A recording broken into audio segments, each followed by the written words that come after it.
بسم الله الرحمن الرحيم عما يتساءلون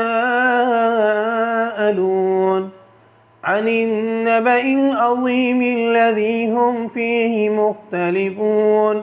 كلا سيعلمون ثم كلا سيعلمون ألم نجعل الأرض مهادا والجبال أوتادا وخلقناكم أزواجا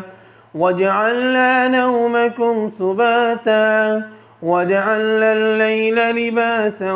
وجعلنا النهار معاشا وبنينا فوقكم سبعا شدادا وجعلنا سراجا وهاجا وأنزلنا من المعصرات ماء ثجاجا لنخرج به حبا ونباتا وجنات ألفافا إن يوم الفصل كان ميقاتا يوم ينفخ في الصور فتأتون أفواجا وفتحت السماء فكانت أبوابا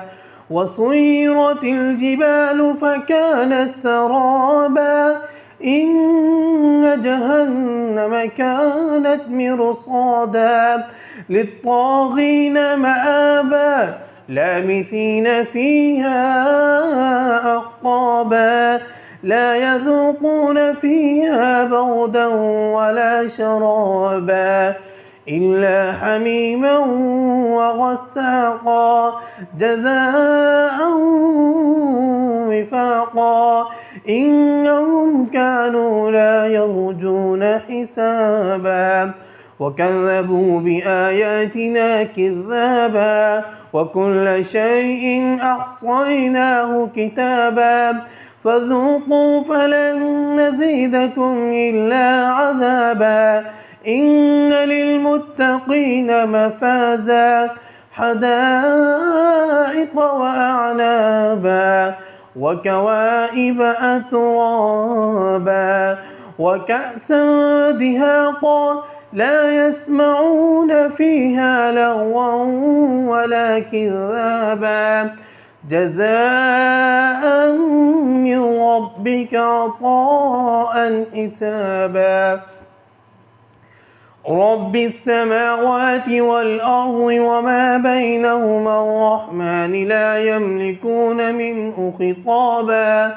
يوم يقوم الروح والملائكة صفا لا يتكلمون إلا من أذن له الرحمن وقال صوابا ذلك اليوم الحق فمن شاء اتخذ إلى ربه مآبا إنا أنذرناكم عذابا قريبا يوم ينظر المرء ما قدمت يداه ويقول الكافر يا ليتني كنت ترابا.